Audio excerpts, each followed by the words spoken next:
Hello friends and family of YouTube. Well, it's been about a month since I've done a video, so where have I been? What have I been up to? Let me show you, let me tell you. So I finally got to go camping. Man, I have not got to go camping since last year. So I did 12, I think it's 12 days on the world's longest yard sale. I went and sold up in outside of Signal Mountain, which is near Chattanooga, Tennessee. And I was set up in a pasture, same pasture I've been setting up in for years now. And again, I sold for about 12 days and I did pretty well. So here in a few minutes, I'll even tell you what I plan on doing with the money that I made from the sale. So every time I do the world's longest yard sale, I always try to find me some things to buy and keep for myself. This is one of them. I'm going to clean this up a little bit and not try to clean it up too much. I do want to get back some of the color on here, and so this was like a little kid's pail. I gave $4 for this thing, and man, you can see that they've got some pretty neat little characters on there. And yeah, for $4, man, how could I pass that up? And my grandfather used to chew Red Man tobacco, and I got this for $1. And I don't know that I'll ever put it on a shirt or anything, but man, I could not pass that up for $1. And of course the STP. I like Stone Temple Pilots, the music group, but I've also used STP products when I was younger, and got this two-sided sign. I think I gave $25-30, something like that. I bought it in a package deal. So it's kind of hard to say what I've got invested into it, but either way, not a bad price. And a buddy of mine gave me this. This is a miniature rolling pin. It's kind of a keepsake thing. It's not really for use, but it was made from wood from the Hermitage. The Hermitage is the home of Andrew Jackson. So I don't know if this was supposed to be hickory or not. It looks like walnut to me. But sometimes in the center of the hickory tree, you can have this dark wood, very similar to walnut. So not sure what it's made of, but anyway, it's a pretty neat little thing that he brought me, gave to me. And if you've been watching my channel a while, you know I got a lot of flashlights. So here's another one. Got this one for $8.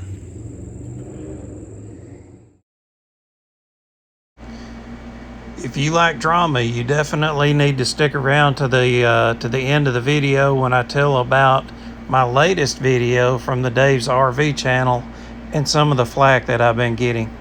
Oh, check out this cool oil can that I got here from KO.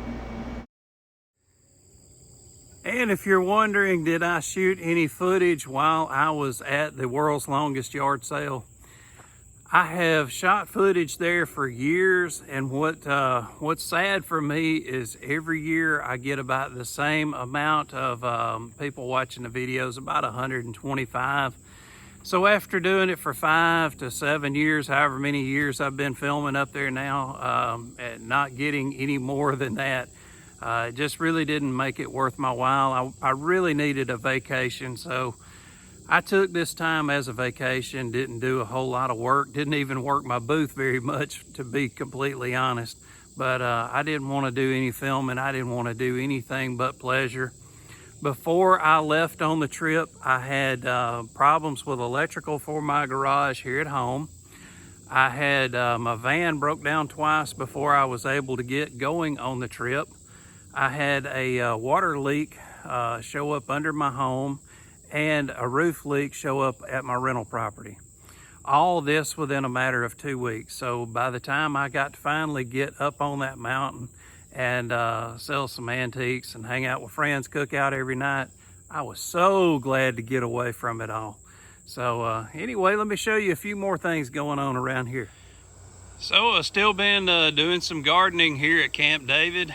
I don't know if you can tell, but this is one tomato plant, and it took 3 tomato cages to hold that one plant in. So that thing is really taken off well. And anyway, I've got some okra. Man, this okra plant, this closest one to us here, this thing is about 8 foot tall. And right now I've got 2 varieties of okra in here. I've already pulled my corn. Everybody locally told me, man, you can't grow corn out here. You cannot grow corn. You can't grow corn. We've got too many squirrels, got too many possums, etc. They never bothered at one time. And I still feel like the answer to it is what I've put here. I've put that grass clippings all down between my rows, and I feel like that the smell of that has kept rabbits out of here, and it's also kept squirrels out. So been real blessed with that. All right, so again, look at all this tall okra I have. And I've got some beans behind there growing on some cattle fencing is what I've got going on to hold that up. And I've got still got me some bell pepper plant. Look like I've got one ready to pull right there. So I may pull that and have that with supper tonight. And if you're not familiar with burgundy okra, I have a lot of that growing this year. Let's see if I can get you here to see what burgundy okra looks like. See how it's a burgundy color as opposed to green. Man, it has a great texture. That stuff is really good. And I got 2 varieties growing right now of watermelon, and I've been eating a little bit of the watermelon, but these striped ones, they need just about another probably 2 weeks or so before they're ready.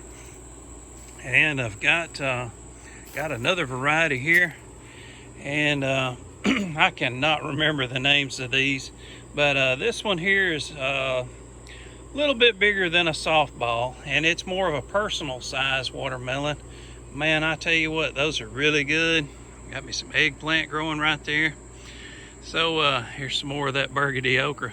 But man, I have really enjoyed having a garden, and I do feel like next year I probably will, I may start a separated channel just for my gardening, or I might put it on that country living style or whatever that 3rd channel is that I have. It doesn't have any commercials. I don't make any money on it, and that's okay. I do it just for fun, as I do with a lot of the stuff here on YouTube. I just have fun, basically because of all your comments and the support that I get from you guys. Man, it's great.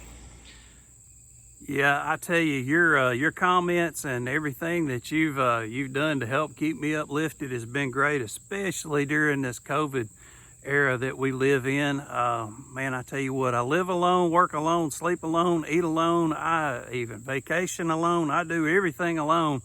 So man, when I read your comments and everything, it feels like I've got a little bit bigger of a family that's hanging around with me, and man, that's awesome. So thanks a lot for the words of encouragement. So let me show you what's going on up at the commercial property.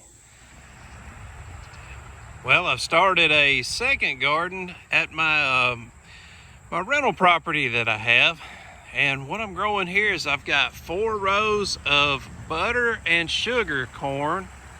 That is an heirloom breed, and it only takes like 63 days, something like that, for it to come up and be ready to harvest. I've also got a row of tomatoes and okra.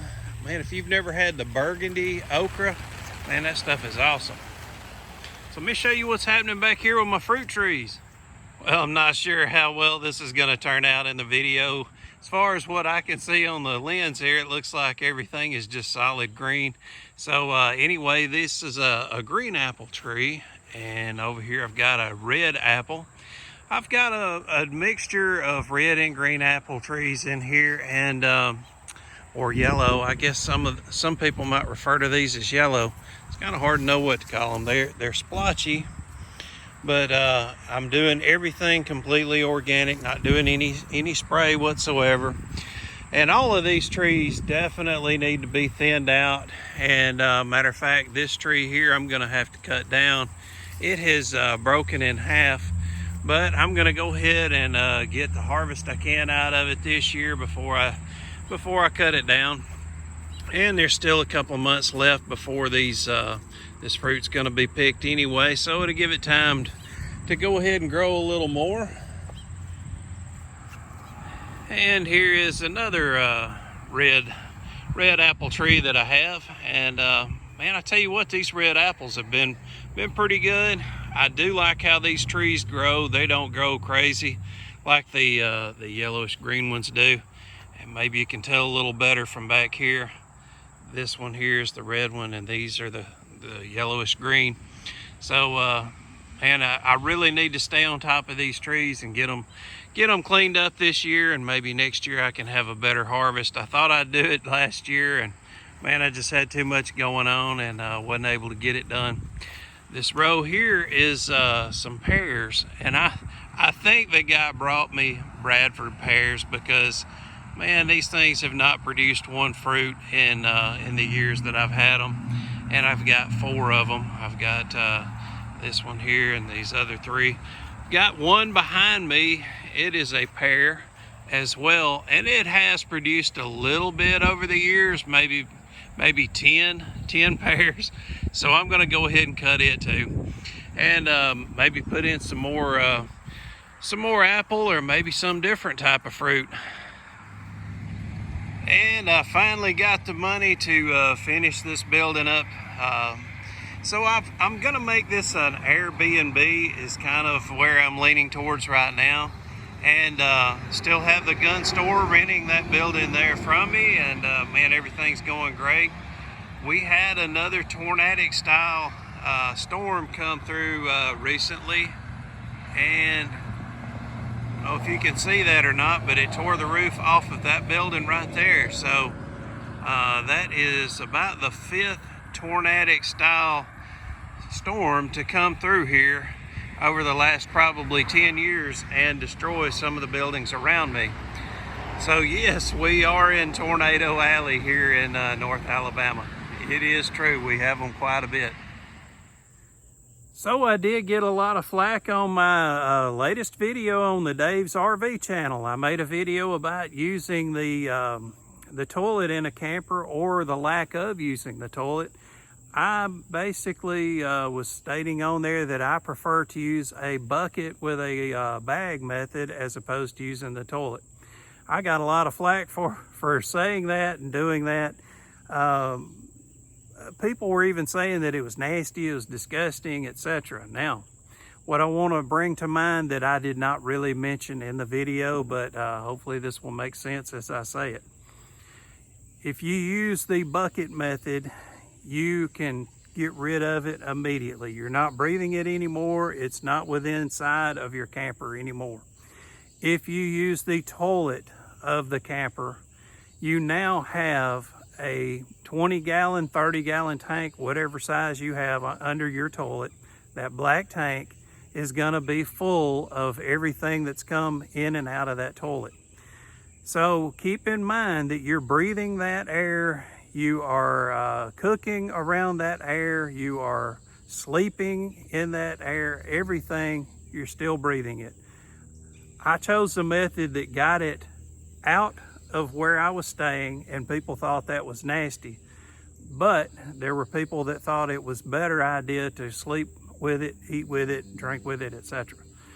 So if you've watched many camper channels or full-time related channels of campers and RVs, you'll hear a lot of people say, I can smell my tank, my black tank, and I've got to go empty it now. If you can smell it, that means you're breathing it in. So again, think about it when you read some of the comments on my latest video on Dave's RV channel. People thought it was nasty to get rid of it, but more logical to be breathing it. Mind-blowing to me. Folks, I appreciate y'all spending some time with me today. Man, I should have a video coming out real soon on the Dave's RV channel. I think you will enjoy it. It's a good one on campers, RVs, that sort of thing. So I think you'll enjoy it, and should have some more on this channel coming up soon as well. I appreciate it. Hope y'all have a good one. See y'all soon. Bye-bye.